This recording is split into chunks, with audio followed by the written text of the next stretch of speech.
स्थिर वैद्युत स्थिर ऊर्जा, स्थिर वैद्युत स्थिर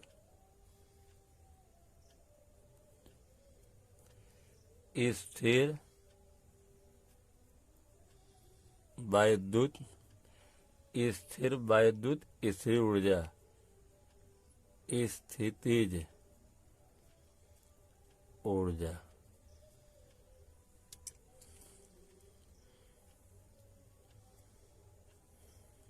ठीक है, तो इसकी परिभाषा पहले हम बताएंगे, तब डेरिवेशन का होगा। इसकी डिफिनीशन है कि पहले सुन लीजिए तब लिख रहे हैं। इसकी डिफिनीशन दो आवेश एक दूसरे से दूर ले जाने में अथवा एक दूसरे के समीप लाने में कुछ कार्य करना पड़ता है। यह कार्य उन आवेशों के निकाय में स्थिर ऊर्जा के रूप में संचित होता है, जिसे निकाय की वैद्युत स्थिर ऊर्जा कहते हैं। आवेशों मतलब दो आवेशों को एक दूसरे से दूर ले जाने में अथवा एक दूसरे के समीप लाने में कुछ कार्य करना पड़ता है। यह कार्य उन आवेशों के निकाय में स्थिर ऊर्जा के रूप में संचित होता है, जिसे निकाय की वैद्युत स्थिर ऊर्जा कहते हैं। अब इस डिफिनीशन को मैं लिख दे रहा हूं। आवेशों को एक दूसरे से दूर ले जाने में आवेशों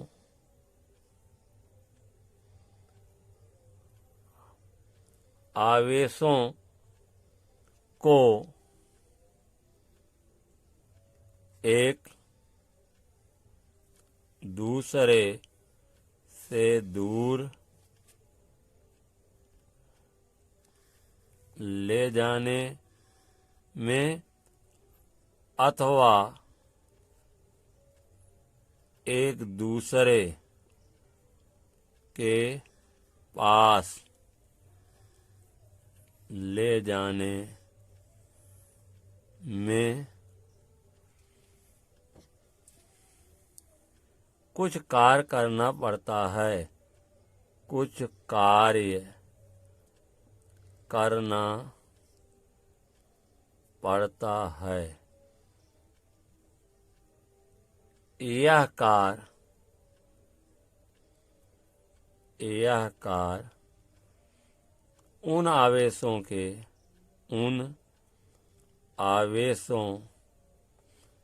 के निकाय को पिंड भी कर सकते हैं।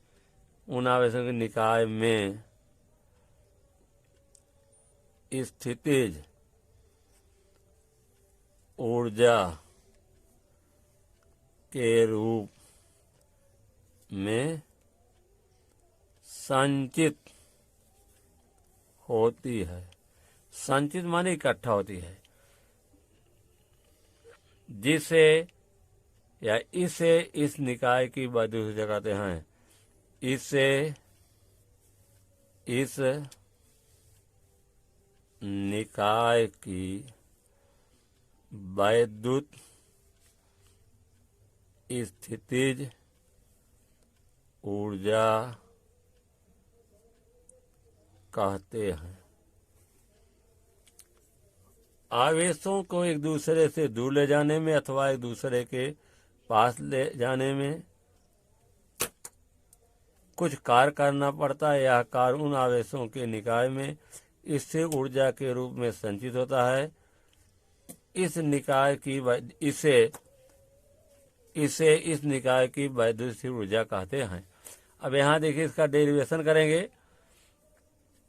एक निकाय पिंड भी कह सकते हैं। कोई पिंड क्या है? ए है, या कोई निकाय ए है, पिंड भी कह सकते हैं, जिस पर क्या है? धन Q1 आवेश है। और दूसरा निकाय पिंड क्या है?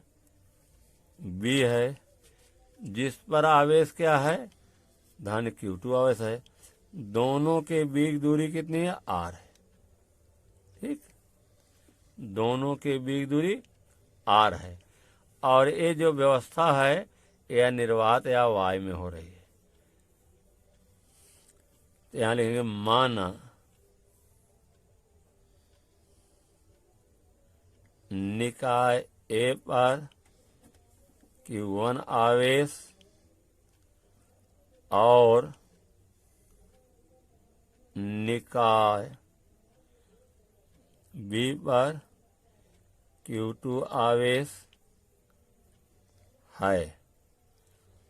दोनों निकाय के बीच की दूरी दोनों निकाय के बीच की दूरी r है। निकाय की वैद्युत स्थिर ऊर्जा ज्ञात करने के लिए हम मान लेते हैं कि Q2 आवेश V पर न होकर अनंत पर है। निकाय की वैद्युत स्थितिज ऊर्जा ज्ञात निकाय की वैद्युत ऊर्जा ज्ञात करने के लिए हम यह मान लेते हैं कि धन Q2 आवेश B पर न होकर अनंत पर है।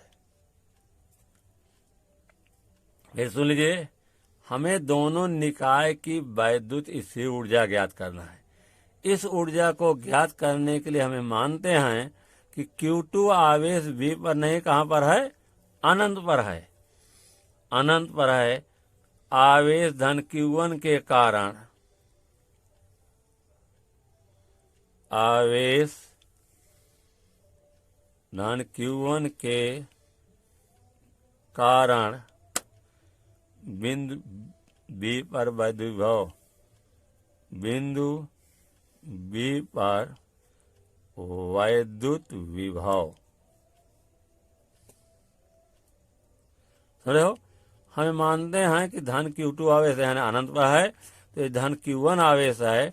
Q1 आवेश से r दूरी पर कोई बिंदु B है, इस पर विभव निकालना है। तो विभव क्या हो जाएगा? V बराबर होगा 1/4 पाई एप्सिलॉन 0 Q1 अपान r होगा।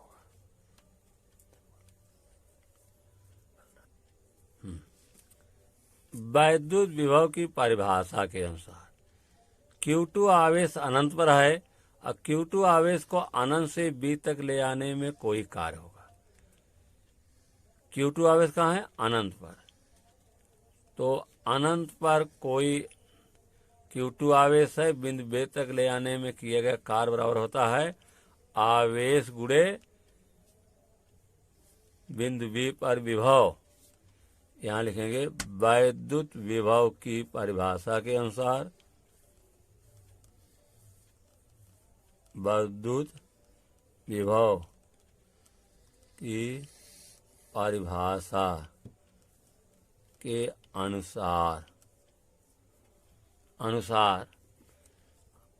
Q2 आवेश को अनंत से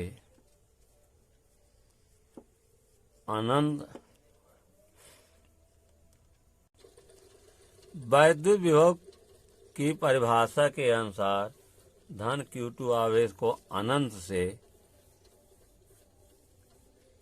B तक लाने में किया गया कार्य W बराबर क्या होगा? बिंदु B का विभव V गुणे आवेश Q2। समीकरण 2। यहाँ समीकरण 1 डाल दीजिए। समीकरण 1 से v का मान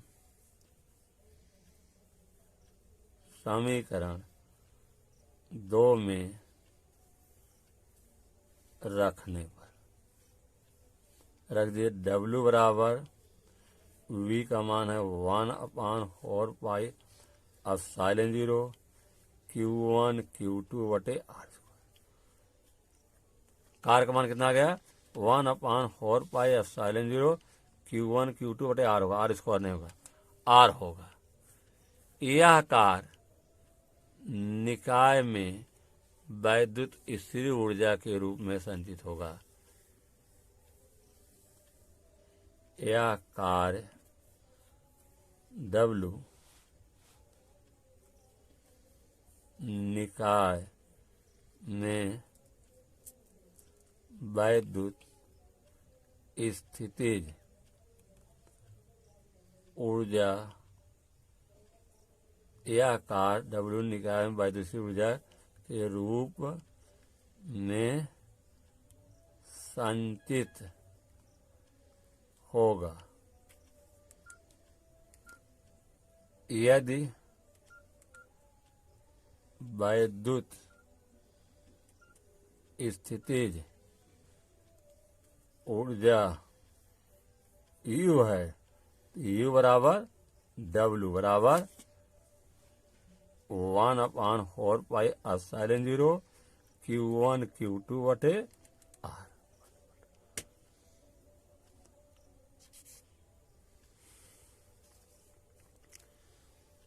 तो U बराबर क्या हो जाएगा इस तरह से आपका? U बराबर 1/4 एप्सिलॉन 0 Q1 Q2 बटे R।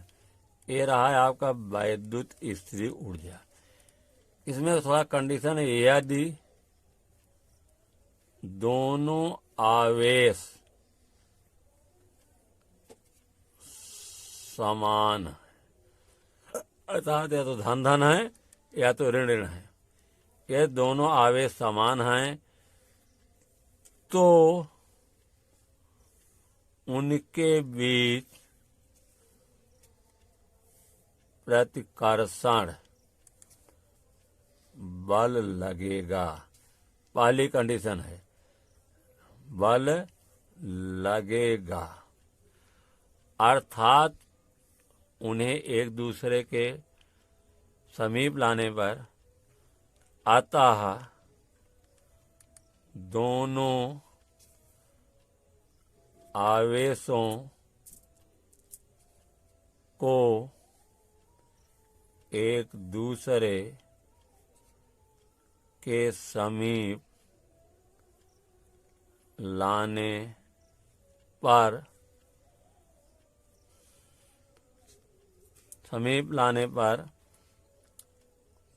प्रतिकर्षण बल के विपरीत कार्य करना पड़ेगा। जब विपरीत कार्य करना पड़ेगा तो ज्यादा मेहनत करनी पड़ेगी, अर्थात निकाय की वैद्युत ऊर्जा बढ़ जाएगी। विपरीत कार्य करना पड़े तो क्या होगा? ज्यादा मेहनत करनी पड़ेगी, ज्यादा वर्क करना पड़ेगा, ज्यादा कार्य करना पड़ेगा, तो प्रतिकर्षण बल के विपरीत कार्य करना पड़ेगा, जिसके कारण वैद्युत स्थिर ऊर्जा बढ़ती है। वैद्युत स्थितिज ऊर्जा बढ़ती है। नंबर 2, ये दोनों आवेश विपरीत हैं। यदि दोनों आवेश विपरीत हैं तो उनके बीच आकर्षण बल लगेगा। उनके आकर्षण बल लगेगा, अतः दोनों आवेशों को अतः दोनों आवेशों को एक दूसरे के समीप लाने पर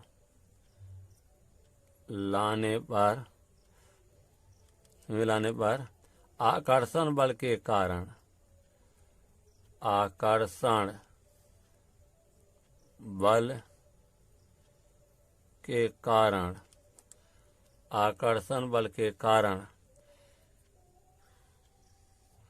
आकर्षण बल के कारण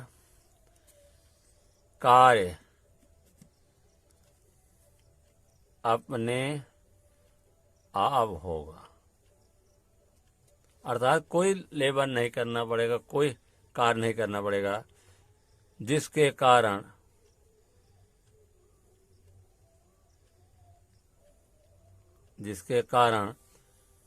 वैद्युत ऊर्जा